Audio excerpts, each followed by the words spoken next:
शुक्लांबरधरं विष्णुं शशिवर्णं चतुर्भुजं प्रसन्नवदनं ध्यायेत् सर्वविघ्नोपशान्तये। नारायणं नमस्कृत्य नरं चैव नरोत्तमं देवीं सरस्वतीं व्यासं ततो जयमुदीरयेत्।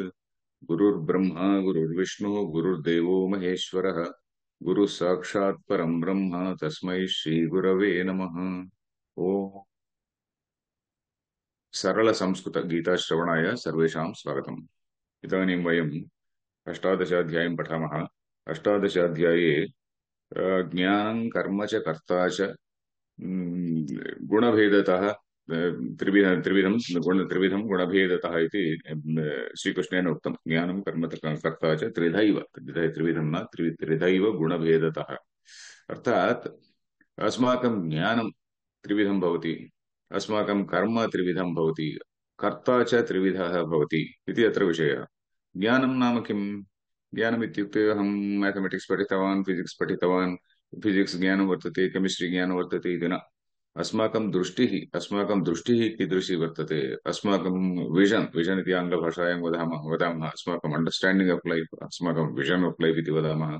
अर्थात् अस्माकं संस्काराणां कार्यवशात् या बुद्धिः, या दृष्टिः अस्मासु वर्तते, सा दृष्टिः सात्विकी दृष्टिः वा, राजसी दृष्टिः वा, तामसी दृष्टिः वा इति। दृष्टिः इति सात्विकी दृष्टिः। अर्थात् सर्वभूतेषु येन एकं ज्ञानम् अव्ययमीक्षते। अस्माकं पुरतः सहस्रशः जनाः सन्ति, परन्तु सहस्रेषु जनेषु वयम् एकत्वमेव पश्यामः। यदि वयम् एकत्वं पश्यामः, अस्माकं दृष्टिः सात्विकी दृष्टिः इति। भिन्न भिन्न रूपेण पृथक्त्वेन पश्यामः। यदि ओ अयम् आर्यः, अयं द्राविडः, अयम् अन्यः, अयम् अन्यः, अयं वैट् पर्सन्, अयं ब्लाक् पर्सन् इत्येवं रूपेण जनान् विभज्य पश्यामः चेत् सा दृष्टिः राजसी दृष्टिः इति।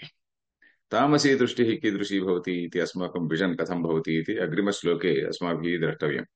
एतावत्पर्यन्तं सर्वभूतेषु येन एकं भावम् अव्ययमीक्षते, सर्वेषु भूतेषु एक एव परमात्मा वर्तते इति यत्र बुद्धिः वर्तते, तस्य दृष्टिः एव अन्या भवति।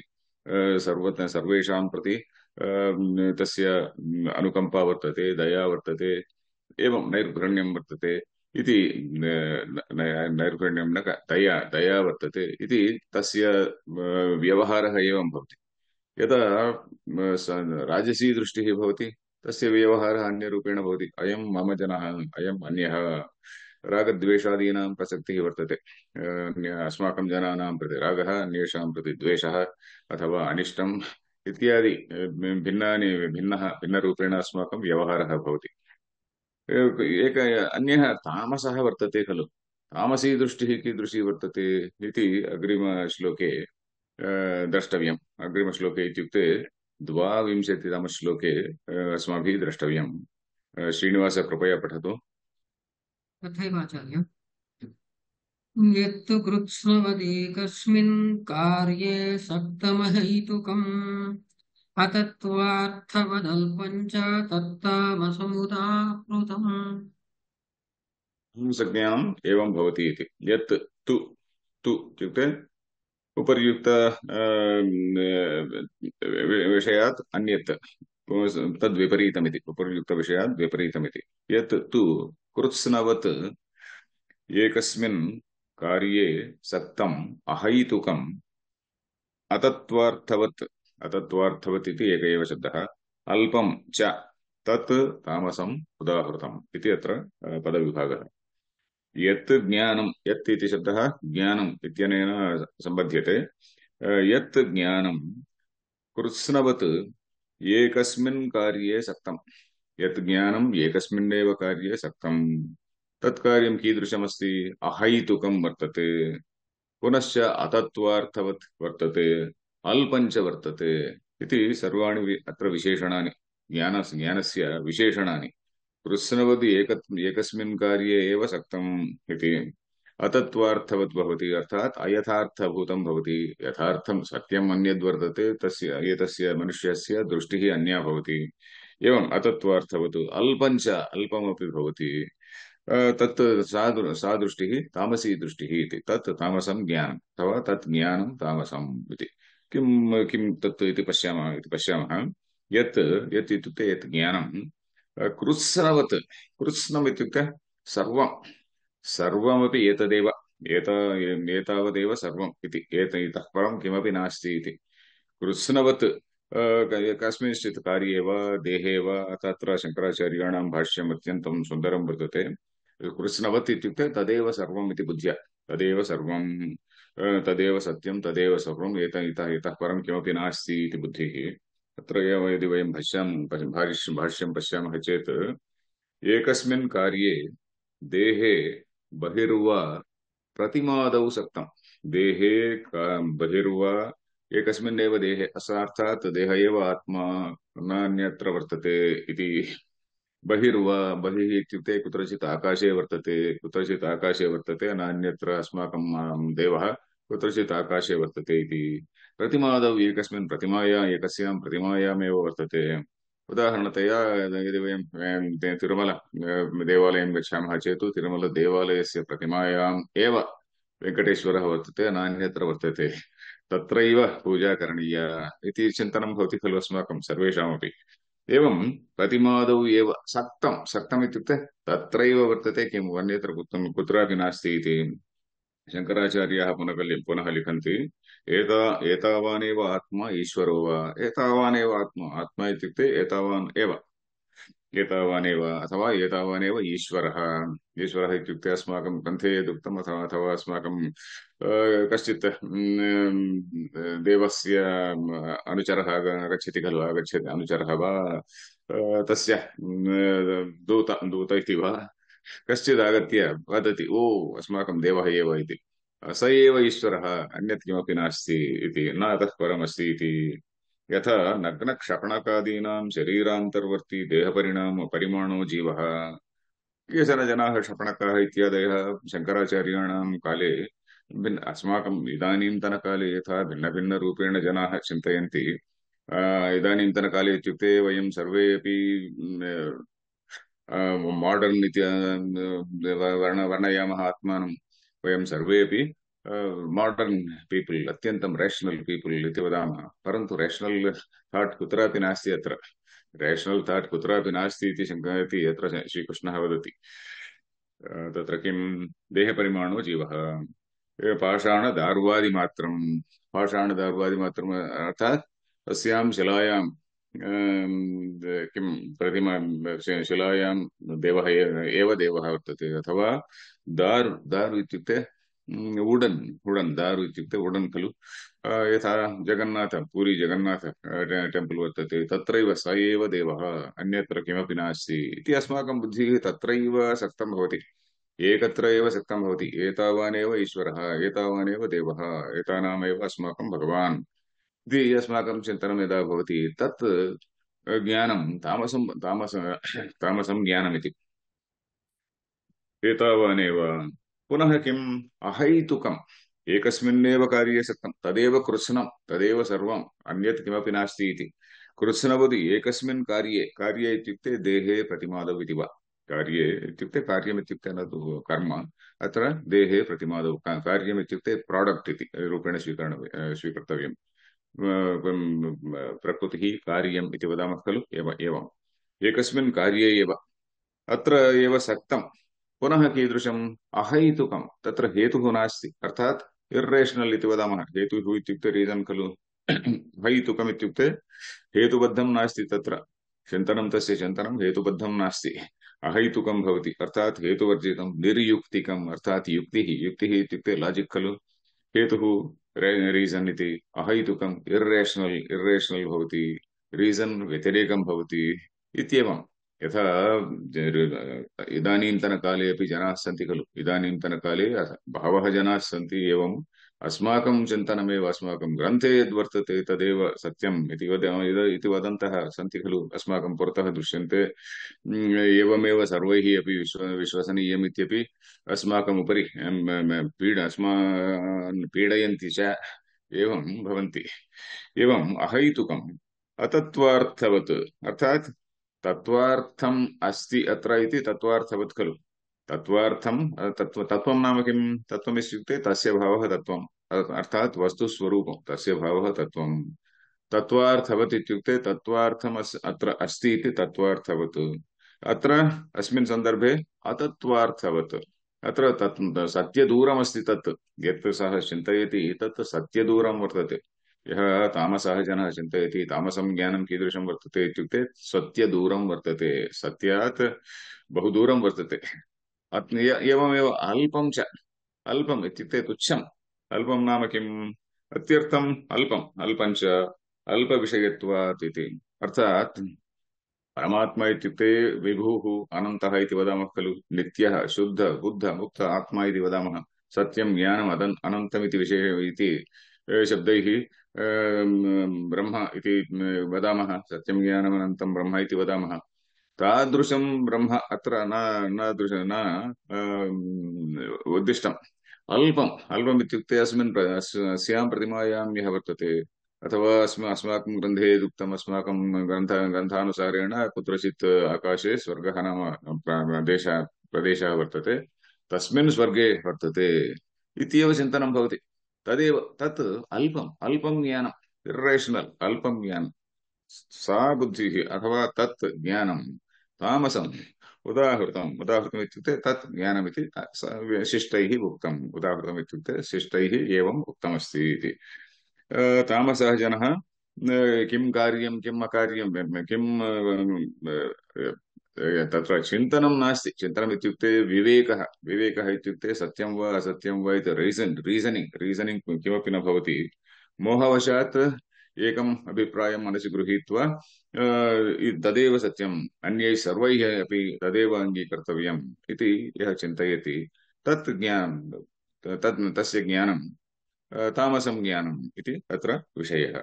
अत्र विशेषणानि कानि इत्युक्ते कृत्स्नवत् एकस्मिन्नेव कार्ये सक्तम्, अनन्तरं च अतत्त्वार्थवत्, अल्पं च इति त्रीणि विशेषणानि अत्र दत्तानि। अनन्तरम् इदानीं ज्ञानस्य त्रैविध्यम् एतावत्पर्यन्तम् उक्तम्। ज्ञानस्य त्रैविध्यम् इत्युक्ते सात्विकं ज्ञानं, राजसं ज्ञानं, तामसज्ञानमिति। इदानीं कर्मत्रैविध्यम्। कर्मत्रैविध्यम् इत्युक्ते उत्तमं कर्म अधमं कर्म इति न। उत्तमं कर्म यज्ञयागादि उत्तमं कर्म, अथवा चौर्यं अधमं कर्म, एवं न। कार्यम् इत्युक्ते कार्यकरणसमये तस्य एटिट्यूड् इति वदामः खलु, तस्य कार्यं कया रीत्या सः करोति। अर्थात् स्वार्थबुद्ध्या करोति वा, अर्थात् फलाकाङ्क्षया करोति वा, अथवा रागद्वेषयुक्तः करोति वा, रागद्वेषौ विहाय करोति वा। एवम् अस्माकं एटिट्यूड् कथं भवति कर्मकरणसमये, कर्म कर्तुः धारणा कथं भवति, उत्साहेन करोति वा न वा, एवमेव रागद्वेषयुक्तः करोति वा न वा, अथवा फलाकाङ्क्षा भवति वा न वा इत्येवम्। अत्रापि त्रिविधं भवति। कथम् इत्युक्ते राजसं कर्म, तामसं कर्म, सात्विकं कर्म इति त्रिविधं भवति। तत्र प्रथमं सात्विकं कर्म श्रीकृष्णः वर्णयति। अनन्तरश्लोकं पठतु श्रीनिवास। नियतं सङ्गरहितम्। तथैव नियतं सङ्गरहितम् अरागद्वेषतः कृतम् अफलप्रेप्सुना कर्म यत्तत् सात्विकमुच्यते। नियतं सङ्गरहितं। सङ्गरहितम् इति एक एव शब्दः। सङ्गेन रहितं, सङ्गेन विरहितम् इति। अर्थात् सङ्गः नास्ति। तत्र अभिमानम्, अहमेव तमः जनः इति अभिमानं नास्ति। एवमेव अरागद्वेषतः इति एक एव शब्दः। अरागद्वेषतः अर्थात् रागद्वेषतः इत्युक्ते रागद्वेषवशात् इति। पंचमी रागद्वेषतः इति, रागद्वेषतः इति। अरागद्वेषतः, रागद्वेषतः न करोति, अरागद्वेषतः कर्तुम्। अफलप्रेप्सुः, फलं प्रेप्सुः, फलं प्राप्तुमिच्छा प्रेप्सा, प्राप्तुमिच्छा प्रेप्सा खलु। प्रेप्सुः इत्युक्ते यस्य प्रेप्सा वर्तते स प्रेप्सुः। फलप्रेप्सुः इत्युक्ते फलं प्राप्तुमिच्छति इति फलप्रेप्सुः। अफलप्रेप्सुः इत्युक्ते फलं प्राप्तुं नेच्छति इति अफलप्रेप्सुः। अफलप्रेप्सुना इति तृतीया एकवचनम्। अफलप्रेप्सुना कर्म यत् क्रियते तत् सात्विकम् उच्यते। सात्विकं कर्म कीदृशं भवति? अर्थात् सत्त्वबुद्ध्या यत् कृतं, सत्त्वबुद्ध्या आचरितं कर्म कथं वर्तते? नियतं कर्म करोति सः। नियतं कर्म करोति। नियतं कर्म इत्युक्ते किं? नित्यं कर्म अवश्यं करणीयम् अस्माकं से वर्णानुसारेण वा आश्रमानुसारेण वा कर्माणि विभक्तानि खलु। कर्मणां विभजनं कथं कृतम्? अस्माकं वर्ण ब्राह्मणेन एवं करणीयम्। निष्कारणो ब्राह्मणेन षडङ्गो वेदो अध्येतव्यः ज्ञेयश्च इत्यादि वाक्यानि सन्ति खलु। स्वाध्यायो अध्येतव्यः इति वा, स्वाध्याय प्रवचनाभ्यां न प्रमदितव्यमिति वा इत्यादि वाक्यानि सर्वाणि सन्ति। एवं नियतं कर्म सन्ध्यावन्दनादि पञ्चमहायज्ञाः इत्यादि नियतं कर्म भवति। सर्वेषां द्विजानां, न केवलं ब्राह्मणानां परन्तु सर्वेषां द्विजानां, ब्राह्मणक्षत्रियवैश्यानां। ब्राह्मणस्य केचित् विशेषधर्माः अपि भवन्ति। एवमेव क्षत्रियस्य केचित् विशेषधर्माः भवन्ति, यथा प्रजापालनं, प्रजारक्षणम् इत्यादि, प्रजापोषणम् इत्यादि। एवमेव अन्येषां धर्मः कथं भवति? ब्रह्मचारिणां धर्मः अन्यः भवति। एवमेव गृहस्थस्य धर्माः अन्याः भवन्ति। तानि ते धर्माः सर्वे अपि नियतं कर्म, नियतम् अवश्यं करणीयं, विहितं कर्म स्वधर्मः इति। सङ्गरहितं करणीयं। सङ्गरहितम् इत्युक्ते अभिमानपूर्वकम्। अहमेव श्रेष्ठः, अहं करोमि, अहमेव करोमि इति, अहं भावना इति। एवं सङ्गरहितम्। कस्मात् कारणात् इत्युक्ते अफलप्रेप्सुना इति अनन्तरम् उक्तम्। अथवा अत एव सङ्गः इत्युक्ते फलसङ्गः इति न वक्तव्यः, अभिमानरहितः इति। सङ्गरहितम्, अभिमानरहितम्। एवम् अनन्तरं च अरागद्वेषतः, अर्थात् रागद्वेषौ विहाय। यदि रागः वर्तते चेत् किं भवति? अहम् अयं मम जनः, अस्मिन् प्रीतिः भवतु, अयम् अन्यः, अस्मिन् अप्रीतिः भवतु। अप्रीतिः इत्युक्ते यद्यपि द्वेषः नास्ति तथापि अप्रीतिः वर्तते। एवं यथा कथं वा अस्माकं जनः, यथा कथं वा अहं करिष्यामि। यदि रागः वर्तते चेत् तस्य कार्य, तस्य उपकारं यथा कथं वा करिष्यामि। यदि रूल् तत्र अनुज्ञां ददाति वा न वा, यथा कथं वा करिष्यामि इति रागद्वेषतः। परन्तु अत्र नियतं कर्म अरागद्वेषतः करोति। अनन्तरं च अफलप्रेप्सुना फलं नेच्छति, नियतं कर्म सम्यक् करोति, फलप्रेप्सुः न भवति। ईश्वरः मयि तुष्यतु इत्यपि भावना अपि न वर्तते इति। एवं तत्कर्म सात्विकम् उच्यते। अत्र किं तत्र निरुत्साहेन न करोति इति ज्ञातव्यम्। नियतं कर्म सङ्गरहितं यद्यपि करोति, सः निरुत्साहेन न करोति। कस्मात् कारणात् इत्युक्ते श्रीकृष्णेन पूर्वमपि एकः श्लोकः उक्तः खलु। पूर्वं तृतीयाध्याये एव तत्र सक्ताः कर्मण्यविद्वांसो यथा कुर्वन्ति भारत इति।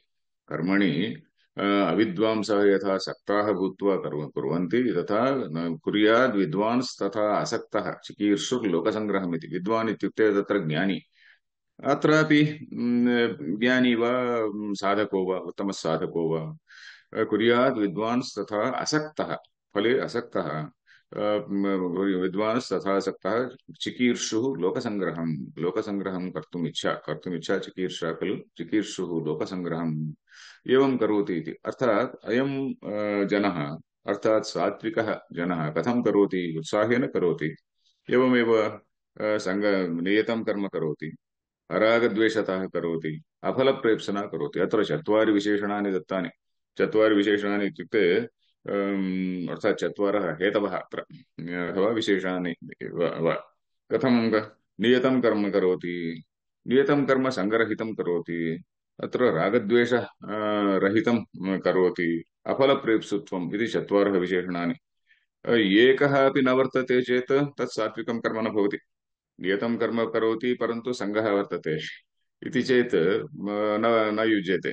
एवमेव नियतं कर्म सङ्गरहितं करोति परन्तु अरागद्वेषतः न रागद्वेषतः करोति। रागद्वेषतः करोति चेत् तत् सात्विकं कर्म न भवति। चत्वारि विशेषणानि यत्र समुच्चय चतुर्णां विशेषणानाम् अत्र समुच्चयः स्वीकरणीयः सर्वेषां समुच्चयः अत्र स्वीकरणीयः सर्वाणि विशेषणानि तत्र अस्मिन् कार्ये वर्तन्ते चेत् एव तत् कर्म सात्विकं कर्म इति उच्यते एवं नियतं भवितव्यं सङ्गरहितं भवितव्यं रागद्वेषतः कृतं भवितव्यम् एवम् अफलप्रेप्सुत्वमपि तत्र भवितव्यं तत् कर्म सात्विकमुच्यते इति अनन्तरं राजसं कर्म कथं भवति राजसं कर्म अनन्तरश्लोके तत्र वर्णितमस्ति श्रीनिवास कृपया पठतु तथैव आचार्य यत्तु कामेप्सुना कर्म साहङ्कारेण वा पुनः क्रियते बहुलायासं तद्राजसमुदाहृतम्। यत् तु यत् कर्म तु तु ऑन द अदर हैंड इति पूर्वोक्तस्य विपरीतं यत् तु कामेप्सुना कामम् ईप्सुः कामेप्सुः ईप्सा इच्छा खलु प्राप्तुम् इच्छा कामेप्सुना कर्म साहंकारेण साहंकारेण इति एक एव शब्दः साहंकारेण अर्थात् अहङ्कारयुक्तमिति साहंकारेण वा पुनः क्रियते बहुलायासम् इति एक एव शब्दः तत् राजसम् उदाहृतं राजसं कर्म कथं भवति इत्युक्ते अत्रापि विशेषणानि दत्तानि चत्वारि वा यत् तु कामेप्सुः इति एकं साहंकारेण इति एकं बहुलायासम् अत्रापि त्रीणि विशेषणानि अत्र दत्तानि यत्तु कामेप्सुना प्राप्तिमिच्छति पूर्वं सात्विकं कर्म यः करोति सात्विकं कर्म सात्विककर्म इत्युक्ते किम् अफलप्रेप्सुना कृतम् अफलप्रेप्सुना यत् कर्म कृतं तत् सात्विकं कर्म अत्र कामेप्सुना कृतं फलप्रेप्सुना कृतं फलं प्राप्तुम् इच्छा वर्तते अत्र कामेप्सुना कृतं कर्म एवमेव अहङ्कारेण वा साहङ्कारेण इत्युक्ते अहङ्कारः इत्युक्ते अहङ्कारः तत्र वर्तते निरहङ्कारः इत्युक्ते अहङ्कारः नास्ति इत्युक्ते अहङ्कारः इति अत्र शब्दस्य किम् अत्र अनात्मविदः एव प्रसङ्गः खलु अत्र आत्मवित् प्रसङ्गः नास्ति पूर्वश्लोके अपि आत्मविदः प्रसङ्गः नास्ति अनात्मविदः एव प्रसङ्गः अनात्मविद् अपि सः उत्तमः जनः साधनमार्गे वर्तते वा कर्मयोगमार्गे वर्तते वा इति यत्र ग्राह्यम् अनन्तरश्लोके अपि अर्थात् चतुर्विंशतितमश्लोके अपि अस्मिन् श्लोके यत्तु कामेप्सुना इत्यस्मिन् श्लोके अपि विषयः कस्य इत्युक्ते अनात्मविदः विषयः एव अनात्मविद् तत्र शङ्कराचार्याः लिखन्ति लौकिकश्रोत्रियनिरहङ्कारः इति लिखन्ति लौकिकश्रोत्रियनिरहङ्कारः इति शब्दस्य अर्थः कः लौकिकाः जनाः अनेके सन्ति सङ्गरहितं रागद्वेषकृतं रागद्वेषकृतं रागदाफलप्रेप्सुना न शङ्कराचार्याणां भाष्येन तत् सात्विकमुच्यते अनन्तरभाष्ये तु कामेप्सुना कर्म अनन्तरश्लोकम् कामेप्सुना कर्म साहङ्कारेण वा इति लौकिकश्रोत्रियनिरहङ्कारापेक्षया इति लौकिकश्रोत्रियनिरहङ्कारः इत्युक्ते किम् लौकिकश्रोत्रिय अहङ्कारः अपि वर्तते इति अर्थात् अहं महायाज्ञिकः अहमेव एतस्मिन् कर्मणि अहमेव एक्स्पर्ट् अन्येषां जनानां ज्ञानं नास्ति इति अहङ्कारः वर्तते खलु अयमपि अज्ञः एव अहमपि अनात्मविदेव परन्तु महान् पण्डितः अहमेव पण्डितः अहमेव एतत् सर्वं जानामि एते जनाः किमपि न जानन्ति अत्र इति कर्तव्यता अहमेव इति कर्तव्यताम् अहमेव जानामि अन्ये जनाः न जानन्ति इत्येवं बुद्धिः तस्य वर्तते तत् शास्त्रीय न श्रोत्रिय अहङ्कारः इति श्रोत्रिय निरहङ्कारस्य अपेक्षया इति तत्र वर्णितं खलु शङ्कराचार्यैः अत्र अहमेव अस्मिन् कर्मकरणे अहमेव उत्कृष्टः अहमेव श्रेष्ठः अन्ये जनाः न जानन्ति इति शङ्कराचार्याः पुनः लिखन्ति लोके अनात्मविदपि श्रोत्रियः निरहङ्कारः उच्यते अनात्मवित् कश्चित् श्रोत्रियः वर्तते ओ अयम् उत्तमः ब्राह्मणः निरहङ्कारो ब्राह्मणः इति वदामः खलु निरहङ्कारः अयं ब्राह्मणः इति शङ्कराचार्याणां वाक्यं। निरहङ्कारः अयं ब्राह्मणः। निरहङ्कारः इत्युक्ते साधुजनः, अर्थात् सौम्यः जनः। किं तत्र किं वदामः, ह्युमिलिटि इति वदामः खलु, एवं अहङ्कारविरहितः इति वयं वदामः खलु। सामान्यतः किं भवति, श्रोत्रियाः इत्युक्ते उत्तमः श्रोत्रियः, ओ अहमेव श्रोत्रियः इति स्वर्णकङ्कणानि धृत्वा सर्वत्र गच्छन्ति, इतस्ततः गच्छन्ति, सर्वान् जनान् राजकीय जनान् अपि मिलन्ति, मेलनते तैः सह मेलनं कृत्वा अहम् एवं याज्ञिकः, अहं यज्ञं करोमि इत्यपि आत्मनः उत्कृष्टतां तत्र प्रकटयन्ति। एवं कुर्वन्ति जनाः। तत् किम् अत्र तत् साहङ्कारपूर्वकं, तत् राजसं ज्ञानं, तत् राजसं ज्ञानं, तत्र राजसं कर्म, अत्र कर्म विषयः खलु, तत्र तत् राजसं कर्म भवति इति। यत्तु कामेप्सुना कर्मफल इच्छा वर्तते, एवमेव अहङ्कारः, अहमेव उत्कृष्टः, अहम् एव एतत् कार्यं सम्यक् कर्तुं जानामि, अन्ये जनाः न जानन्ति इत्येवं साहङ्कारेण वा क्रियते। बहुलायासं, महता आयासेन, महता प्रयत्नेन बहुलायासं क्रियते। महता प्रयत्नेन किमपि किं यदा जनाः कुर्वन्ति खलु, 10,000 किं तत् अयुतचण्डीयागमिति कुर्वन्ति राज्यप्राप्तये। किमपि यः अयुतचण्डीयागं कृतवान् अस्माकं हैदराबाद् नगरे, तस्य किं पदवीच्युतः अभवत् इदानीम्। एवम् अयुतचण्डीयागं सम्यक् न कृतमित्येव मन्तव्यम्। एवं क्रियते, बहुलायासं, महता आयासेन ते कुर्वन्ति। तत् कर्म राजसम् उदाहृतं, तत् कर्म राजसम् इत्युक्तम्। अत्रापि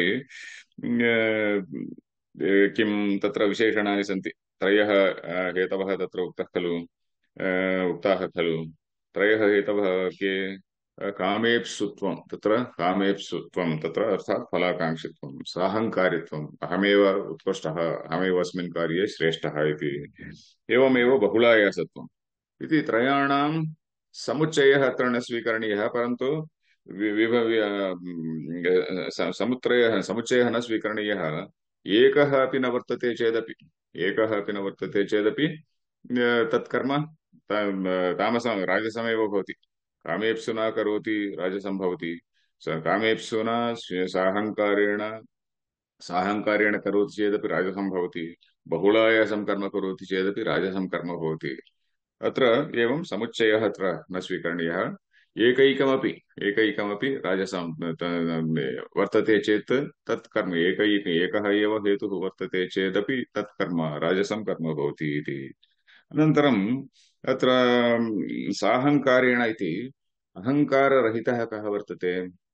ज्ञानी एव अहङ्काररहितः वर्तते। परमार्थ अहङ्कारः इति अत्र शङ्कराचार्याणां भाष्ये परमार्थ अहङ्कारः इति शब्दः अपि वर्तते। यो हि परमार्थनिरहङ्कारः आत्मवित् इति। परमार्थनिरहङ्कारित्वम् एकं वर्तते। परमार्थनिरहङ्कारित्वम् इत्युक्ते अहं ब्रह्मास्मि इति ज्ञानं तस्य वर्तते। अहं ब्रह्मास्मि इति ज्ञानवशात् तस्य अहङ्कारः नष्टः। अहम् इति तावत्पर्यन्तं यः अहङ्कारः आसीत्, सः अहङ्कारः इदानीं नष्टः। अहं ब्रह्मास्मि इति भावनया सः वर्तते, सः आत्मवित्। परन्तु अत्र अनात्मवितः प्रसङ्गः। अनात्मवित् अपि अहङ्कारेण वर्तते। अनात्मवित् तत्र तस्य अहङ्कारः कथं भवति? अहमेव उत्कृष्टः इति वर्तते। तस्यापि निरहङ्कारित्वं भवति। अनात्मविदः अपि निरहङ्कारित्वं भवति। कथम् इत्युक्ते, ओ अयं निरहङ्कारः ब्राह्मणः, निरहङ्कारः अयं ब्राह्मणः इति। अर्थात् सौम्यः जनः इति। सौम्यः जनः आत्मनः औन्नत्यम् अथवा वैशिष्ट्यं न प्रकटयति, न घोषयति इति अत्र स्पष्टमिति जातमिति मन्ये। आत्मविदः आत्मवित् विषये किम्? आत्मवित् निरहङ्कारः एव भवति। अनात्मवित् अपि निरहङ्कारः भवितुं शक्नोति इति। अनात्मविदः विषये अपि निरहङ्कारित्वं वर्तन्ते। कीदृशं निरहङ्कारित्वम् इत्युक्ते गर्वराहित्यम् इत्येव। अस्माकं सर्वेषामपि किञ्चिदिव गर्वः वर्तते खलु, अहमेव एतत् कर्तुं शक्नोमि इति। गर्वराहित्यम्, अत्र अहङ्कारशब्देन तत्र पारमार्थिकः निरहङ्कारित्वं न स्वीकरणीयं, परन्तु श्रोत्रियनिरहङ्कारित्वं स्वीकर्तव्यम् इति अत्र शङ्कराचार्यैः तत्र तत्र किञ्चिदिव विशेषणं तत्र दर्शितम्। एवं त्रयः हेतवः उक्ताः। एकः हेतुः वर्तते चेदपि तत् कर्म राजसं कर्म भवति। तामसं कर्म कथं भवति इति अग्रिमकक्षायां पठामः, अथवा अधुना एव पठितुं शक्नुमः। अनन्तरश्लोकं पठति वा श्रीनिवास?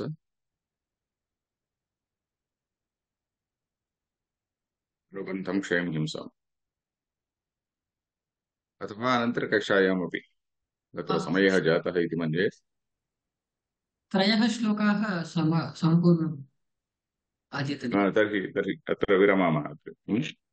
कश्चित् प्रश्नः वर्तते वा? प्रश्नः नास्ति आचार्य, धन्यवादः। साहङ्कारेण इति शब्दस्य अर्थं जातं वा? अवगाहनं। साहङ्कारेण इत्युक्ते निरहङ्कारित्वं कथं भवति? आत्मविद् यत् वर्तते, आत्मविदः निरहङ्कारित्वं भवति। तस्य अहङ्कारः नष्टः, अर्थात् अहं ब्रह्मास्मि इति भावनया सह वर्तते। परन्तु लौकिकेषु अपि निरहङ्कारित्वं वर्तते। कथं लौकिकेषु निरहङ्कारित्वम् इत्युक्ते, लौकिकेषु अहङ्कारित्वं कथं भवति इति प्रथमम् उक्तं। लौकिकेषु अहङ्कारित्वं कथं भवति?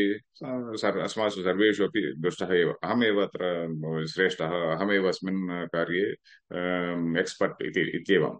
परन्तु लौकिकेषु अपि निरहङ्कारित्वं भवितुमर्हति। अयम् अत्यन्तं इदानीन्तनकाले सर्वेपि CV इति लिखन्ति खलु, करिकुलं विटा इति। सर्वत्र आत्मनः किम् औन्नत्यं घोषयन्ति, तत्र प्रकटयन्ति।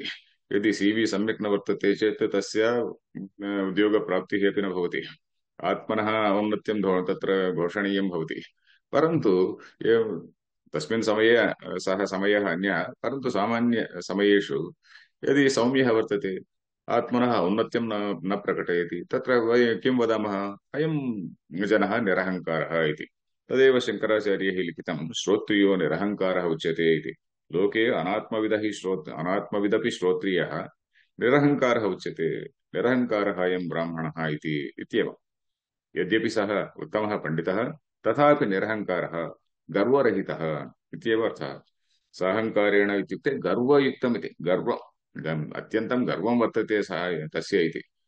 एवं गर्वेण कार्यं करोति, तत् कर्म राजसं कर्म इति। अनन्तरकक्षायाम् अनन्तरश्लोकं पठामः। धन्यवादः हरिः आचार्य। ओम् तत्सत्। हरिः ओम् तत्सत्।